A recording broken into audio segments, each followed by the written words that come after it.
from the NR Media, NR Sports Show, back with another episode. Happy Wednesday. We are live on iHeartRadio, Spotify, on all the podcast platforms. And fans, you already know about the speaker app on my phone, so please tune in there. Put your questions down as usual for every guest that we have on the show. We'll try and answer some of your questions. But before we introduce today's guest, I just want to say thank you for all the support throughout the years for this show and all the growth this has been having. And please go subscribe to the YouTube channel, all the Spotify, iHeartRadio, Amazon Music. Go subscribe to all the platforms there. We are all on that platform, all those platforms. So today's guest, we have Michael Barrett. He's a former MLB catcher.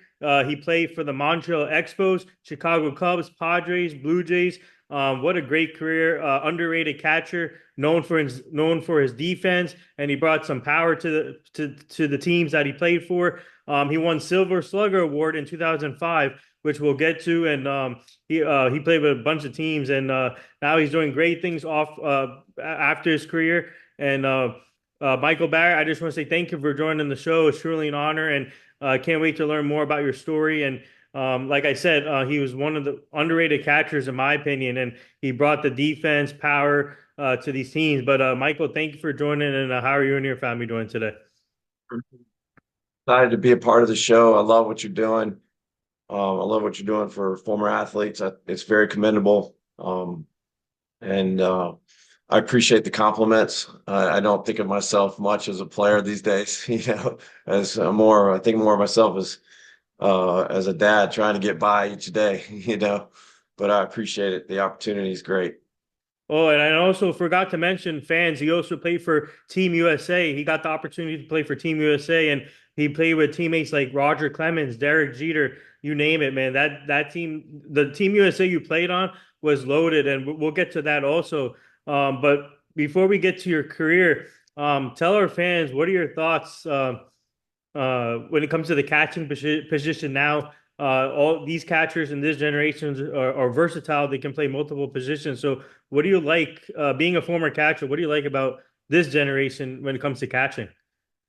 So much has changed. You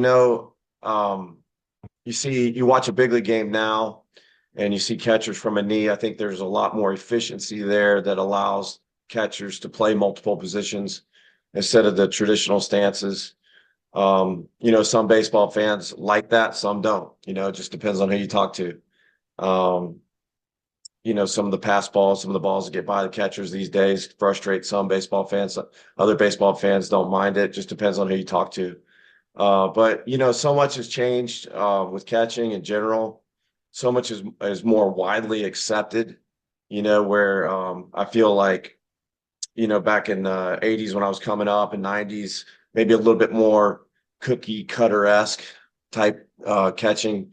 One way of doing things, and now I think you've got a little bit more creative genius behind the plate. You see catchers coming up with things, and you're seeing a few more future Tony Peñas in the mix, guys that aren't afraid to go out and try different things, and some of that's good, and it's exciting for me as a catching guy to see what catchers are doing today. Just depends on how you look at it. Yeah. So I want to get to your career. So tell our fans you were born in Atlanta, Georgia, and when did you get interested in playing baseball, and what got you into playing baseball?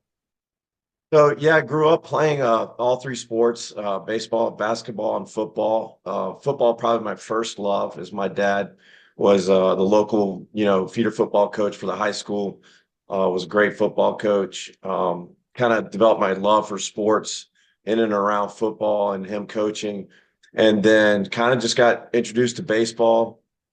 I tell people the story of Bernie Carbo coming into town with Kevin Mystickle and a couple other guys to run baseball camps in a small town back in the day, and kind of put or gave us a deeper understanding of the game, and then that kind of translated into baseball opening up in Georgia back in 91. Is when fall baseball started being played. Now Georgia baseball is pretty much year round, but back in the day it was sport to sport, season to season.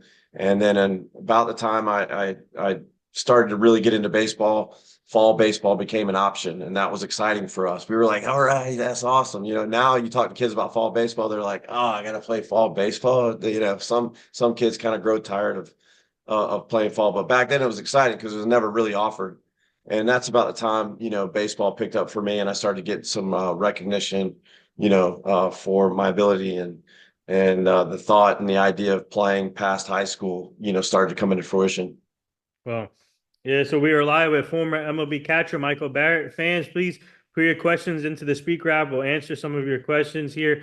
So talk about you actually before getting into before you got the opportunity to play in the majors, talk about your minor league experience. You had an interesting minor league career, and you played with like a couple of different teams, and you made two all-star teams in during minor league. So talk about your minor league career. What did you learn throughout the minor leagues? So I was blessed to be a part of a great minor league development system with great coaches that were excited and hungry to develop the talent that they had.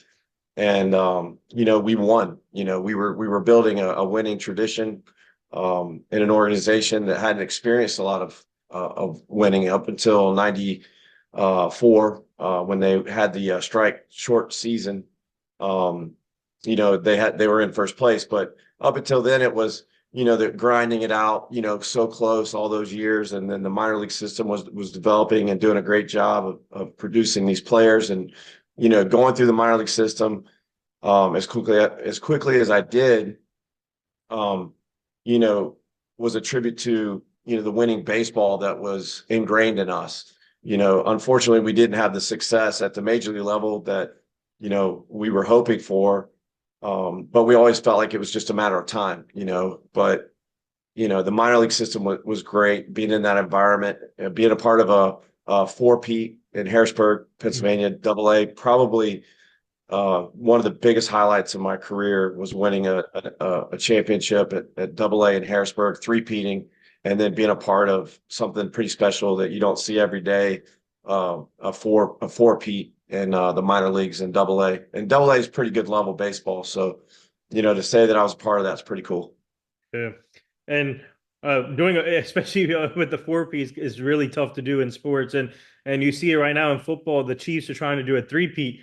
So it's kind of it's crazy. You got to have the right mindset every year as a team and continue building that relationships in order to like a dynasty. Trying to go to like different multiple championships. So that's hard to do. But we have a fan question for you on my app. One of our fans wants to know.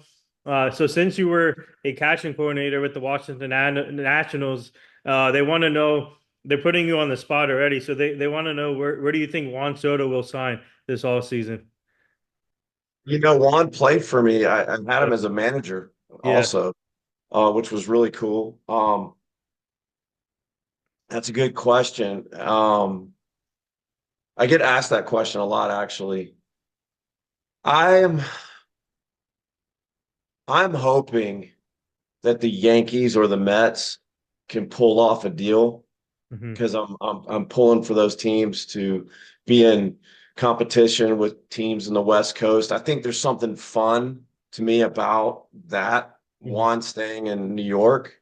It's not the end of the world if he doesn't, obviously, but in the back of my baseball mind and in my heart of hearts for the game, for some reason, I can't think of him leaving New York. yeah. So for the fan, the best answer I could give is I hope he stays in New York. So they may not be from New York. They may be booing me right now. I don't know. But I think it would be a good fit for him to stay in New York as a Met or a Yankee. I think he'll do great for either organization. Yeah, so actually, he's a Mets fan who asked that question. Okay, yeah, and my last year playing was with the Mets was Omar Minaya was my GM. He was the connection that I when I got that job, and my son is a huge Lindor fan, Mhm.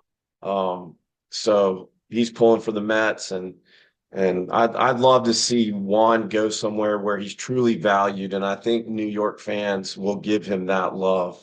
And I'd love to see him with whatever team he signs as. If not the Nationals, that's the team that he goes into the Hall of Fame with. Hmm. That's kind of my hopes for him, hopes and dreams.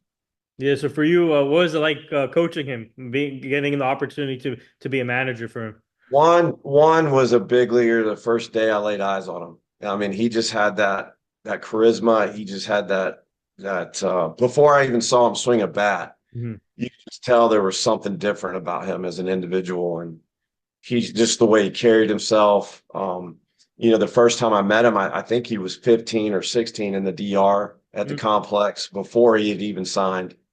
And I remember looking to whoever was walking next to me, and I was like, who's that guy? Like already, he had one flap helmet getting ready to hit. And you're like, he's a big league. I thought he was a big league free agent.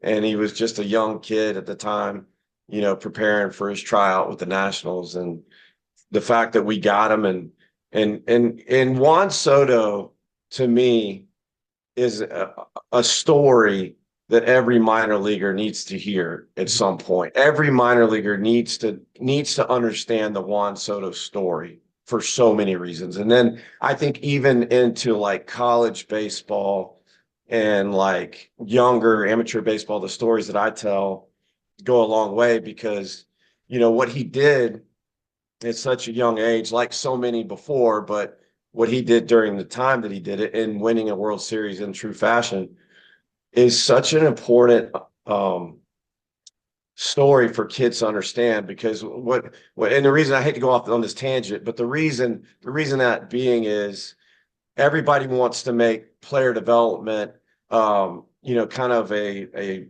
timeline or a ladder like system, and it doesn't work like that. If you're ready for the big leagues, you're going to get the call, right? And so the most exciting thing for me with Juan was he got the call when he Yeah. was ready.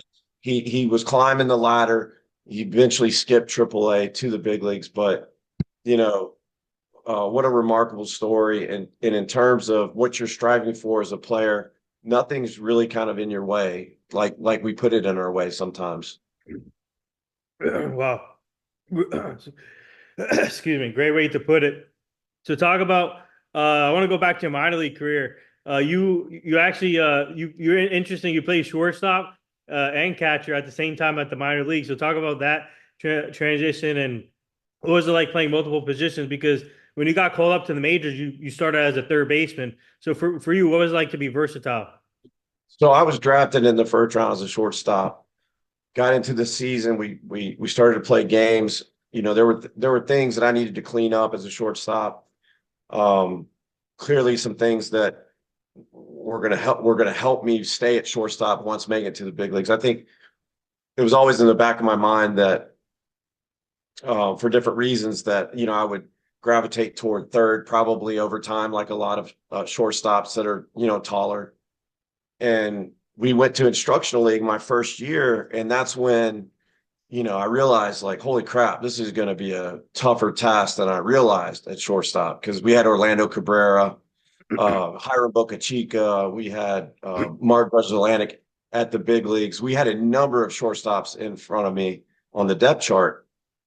The depth chart was a little bit different at third and behind the plate. And I never thought I would be a catcher until the last day of instruction league when they asked me to catch. When they asked me to catch at that point, it was if for me and my thought process was if I'm going to give up playing shortstop and I'm going to go behind the plate, it's all or nothing. I'm going to do this with everything I've got and you know if I go back to playing the infield, great. If not, it wasn't because I didn't give it all I had. So I went to work on my catching immediately. Sought out some of the best help possible. Jerry Weinstein, who's now assistant general manager of the Cubs. At the time, he was a JUCO head coach in Sacramento, and I flew out to Sacramento, met with him, got a crash course on catching, went to work right away. And the good thing that I tell people about catching is when you're working on your catching, you're involved on every pitch. So your development, depending on how you or your mindset, um, can really be a lot faster because of being involved on every pitch and every play.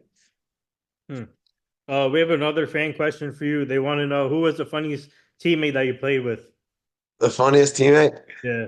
Oh, there's a lot of good ones. Probably Ryan Dempster, Hmm. the funniest. Uh, on and off the field, probably the funniest, but had some good guys. Greg Maddox was a sneaky funny, Mhm. at the field. But yeah, a lot of great teammates along the way. But Ryan Dempster probably hands down will go down. I think everybody would agree that I played with. No. Yeah, so talk about your MLB debut. You made your debut at September 19th, 1998 for the Montreal Expos, a classic team right there. So talk about what was it like for you and getting the opportunity to be in the majors and making your debut for that team. Yeah, seems like eons ago. But yeah, so I get called up. We won the championship, and I got called into the office that night. You're going to the big leagues. I got in a taxi. There was no Uber. I got in a taxi and drove from where we were at to we drove from where we won it to Harrisburg, from Harrisburg then to Philadelphia. And I was in such a hurry, couldn't get there fast enough, and got there. Wasn't in the lineup the first night, which was okay. It was just I was just happy to be there. But showing up to Philadelphia in my first game facing Kurt Schilling Mhm. was was awesome. And I didn't get a hit the first night. Went 0 for 3, struck out twice. Never struck out twice that season, but that game I did against Kurt Schilling, and it was an unbelievable experience seeing my jersey in the locker and finally getting the call to the big leagues. And at the same time, it was um, the hard pill to swallow, taking 2 strikeouts on the first night. I thought, man, this is going to be tougher than I thought. Wow. Yeah. So talk about your what was your experience with the Expos? You had some great teammates throughout your career there, and one teammate, Vladimir Guerrero, man, this guy, what a great career, legendary player, and no matter where you pitch the ball, he can hit it. Just like his son now, he's I actually we had Jay Jackson on the show. He's a current pitcher. He's a free agent, but looking for a new team. But he played with his son with the Blue Jays. So talk about what was Vladimir Guerrero like as a teammate. Awesome. A good friend of mine, played together for in the minor leagues and the big leagues for about 9 years. One of my favorite guys of all time. Just able to, the qualities that he brought to the field were unmatched in so many ways, and he just had the ability. Vladimir Senior, I don't know. I only know Vladimir Junior as a kid in the Mhm. locker room. Who basically lived with us. But when I think of Vladimir Senior, I think of someone who just kept the game as pure and simple as possible. And I think Felipe Alou deserves a lot of credit in bringing, Vladimir into the big leagues and kind of give him the introduction and sticking with him, those first couple of years with so many things. But Vladimir just had a great way of keeping things simple. And yeah, I never saw Vladimir when he wanted to get a hit or wanted to hit a home run. I never saw him not like a pitch. Yeah. Seen him hit balls in the dirt that bounced for base hits. If he was going to get a hit off of you, he was going to get a hit off of you, no matter where you pitched it. Good luck. But just one of the best guys too. One of the best, fun-loving, God-fearing men I've ever been around in the game. Well, so for you throughout your career as a catcher, you got to catch some legendary pitchers, great pitchers, and for you, what was it like catching like Heat Bell, Jake Peavy, or Greg Maddux, Javier Vasquez, you name it, Trevor Hoffman? What was it like for you just to be around those type of pitchers and being able to catch them? Fun. I really enjoyed my time. You talked about Heath Bell, Jake Peavy, and Trevor Hoffman, those guys with the Padres after I got traded from the Cubs to the Padres. When I got traded, I had a few relationships there. Greg Maddox was there, but getting to know those guys, because getting traded from the Cubs to the Padres about that time was difficult. Mhm. But when I got there, I realized this is a pitching staff that's loaded with talent, and we've got a chance to go deep into the playoffs, if not win it all. And then, having that opportunity to get to know those guys and what a great experience. When you talk about the pitchers that I've been around, I don't necessarily think of certain guys, like first, I think Right. uh, of, some of the guys that I were around more, where like a Javier Vasquez, for example, a guy that I was around and played with for 9 years, was with them for a brief stint. But yeah, those guys were so good, and just kind of watching guys reinvent themselves, pitchers to stay around as long as a Trevor Hoffman and a Greg Maddux and some of those guys did, each and every year they would kind of reinvent themselves. And going through that process with them was a lot of fun. Yeah, I had the opportunity. Actually, Javier Vasquez was on the show too, and then Oh, awesome. yeah, I had the opportunity to interview Trevor Hoffman in person at the JPRS shows last year. It's like a big show they do like every year for these players, and so he was there. So one of my close friends, they set up the interview for me. So Trevor Hoffman is awesome, man. What great guy, class act. Zach, for sure. Yeah, so for you, speaking of trades, I want to go back to the trade when you got traded from the Expos to the Oakland Athletics because that must have been a tough time for you. And talk about that year and how tough was that for you getting traded from the team that you started with? Yeah, so we were closing out a 2003 season with the Expos that wasn't bad. Going into September, we had the lead, or we were really close to having the lead with the Marlins, who won the World Series that year. So our team, was a good, solid team. And going into the offseason, I'd had some injuries that year. I was feeling unsettled about my position. About that time, Brian Schneider was coming up, and it was putting pressure on me and to take my job. And the injuries that I had, kind of, he took advantage. And so it was going into that offseason. I remember, sitting around with family, explaining to them that I'm not sure what's going to happen. I'm not feeling really secure with my starting position with the Expos. And as crazy as that sounds, that's just how good Schneider was and how good he was doing. And there were other opportunities. The Oakland A's were one of them, and the Chicago Cubs and Colorado Rockies were some of the other clubs that were interested in trading for me because I still had, I think, one more year on my contract, or maybe two. I'm not sure.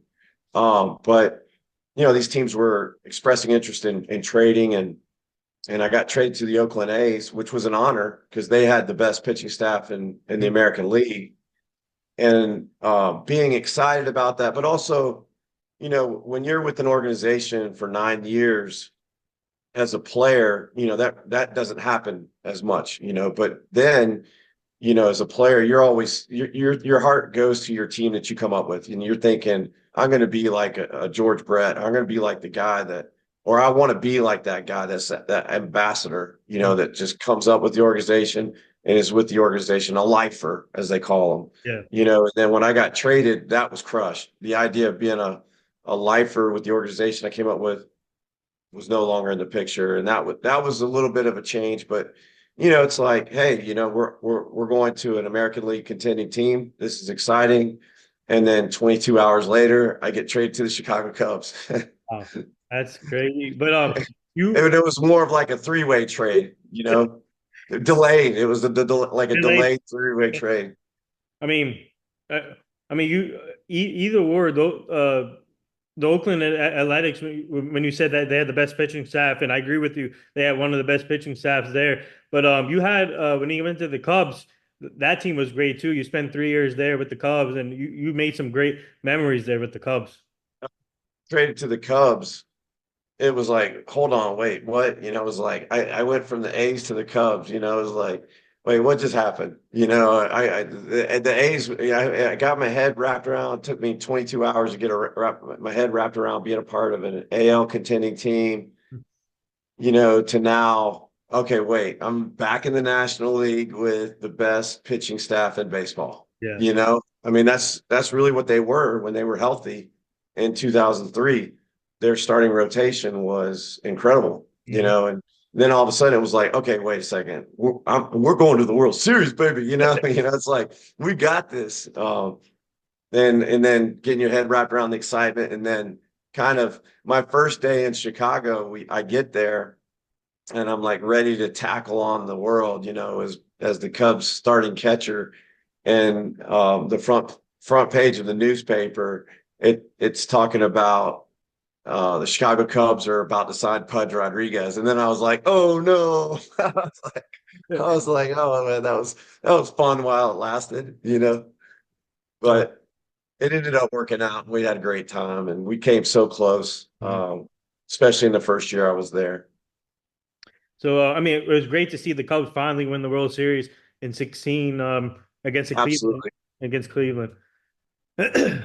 Yeah, absolutely. That was such a great run that they had, and Arrieta, gosh, he was so dominant. He was so fun to watch that year, and seeing the Cubs finally pull it off for the Cubs fans, and I was so happy for them. You know, We have another fan question for you. They want to know who are some of the catchers that you like to watch now in the league.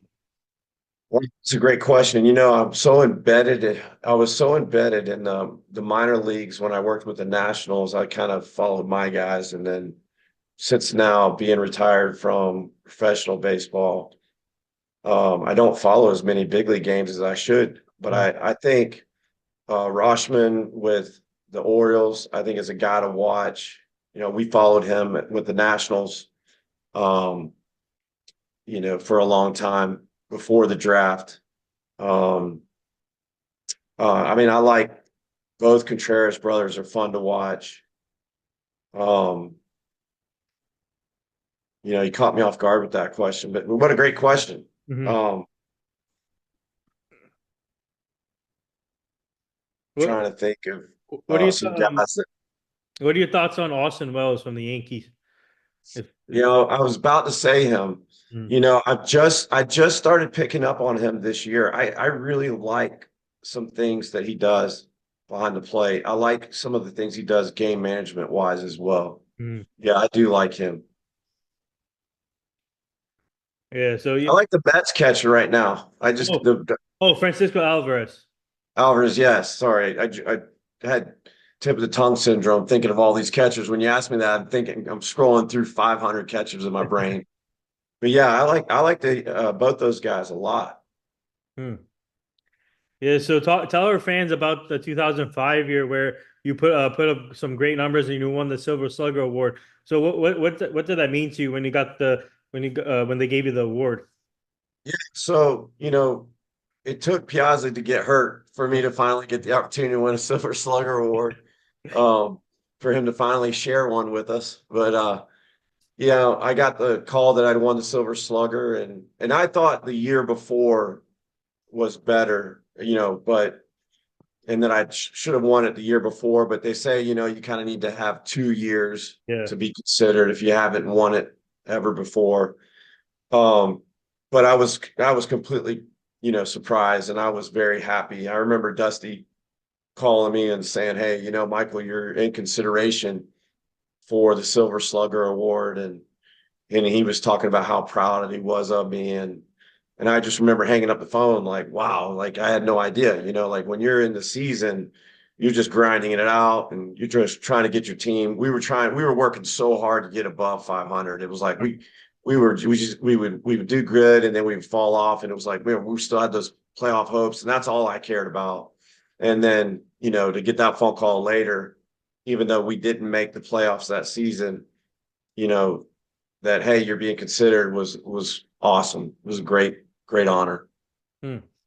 Yeah, so now you got the opportunity to play with Team USA, and what was that like for you? And you got to play with Roger Clemens, Derek Jeter, and a lot of great players. But talk about that Yeah, moment when you got to play for. when they were going through the decision to add me on as a second, third catcher, um, I wasn't really thinking about who was on the team. It wasn't until like our first practice I got there and I was like, oh my goodness, this team is loaded.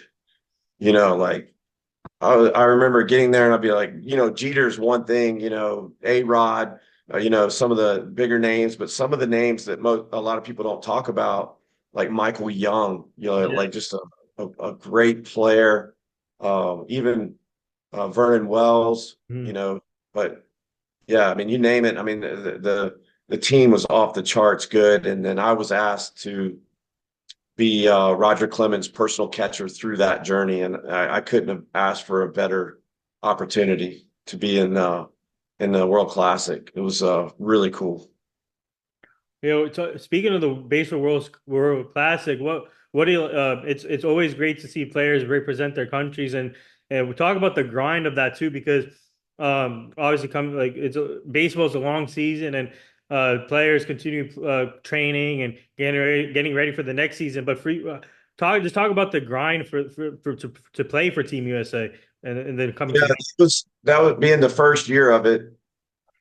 I just remember preparing like, okay, we got to turn the clock forward, a couple of months to make sure that we're ready for this event. This was one of the biggest events of my life, and now we're faced with preparing for a World Series like event, late January, February, and how do you get your bodies ready for that? And as soon as I was named to the team, we went to work, you know, speeding everything up and even getting to that event, not feeling like 100% ready for it just because, you didn't know you were going to be on the team. And, it's a long season. So you're kind of pacing yourself in some ways, and trying to get ready for the long haul, and in this case it was, okay, it's all or nothing right now, right here, right now. We got to get ready for this event. And I remember that off season bringing on coaches to work with me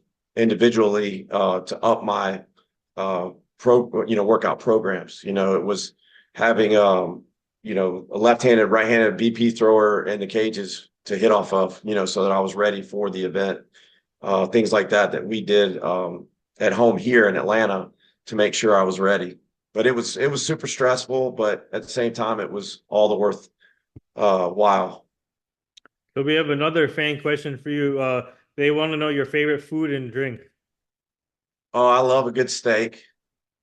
And right now I love Coke Zero. I don't know why. I'm a Diet Dr. Pepper, Coke Zero, back and forth kind of guy, I guess. We have another one here. One of our fans wants to know, if you were not playing baseball, what would you be doing now if you didn't play baseball? Ooh, great question. I'm still trying to figure that out. I'm trying it all.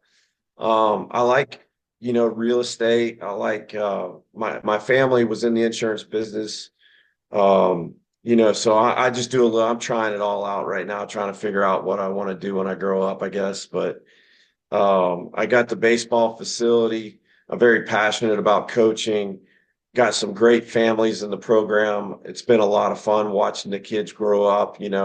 I've had the opportunity to work with guys in the big leagues right now, which is fun. Cal Raleigh, Joey Bart came through our program years ago.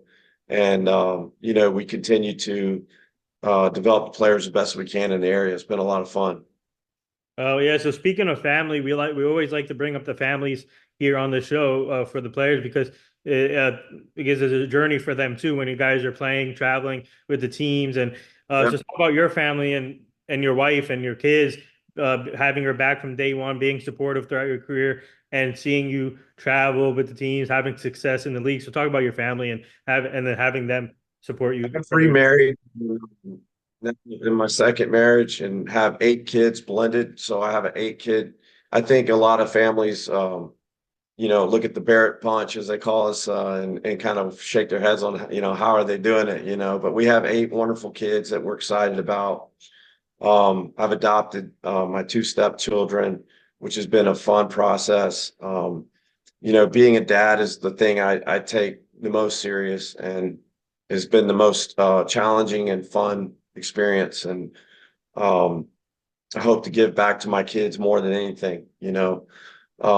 A part of my kids, some of my kids have been through the professional grind.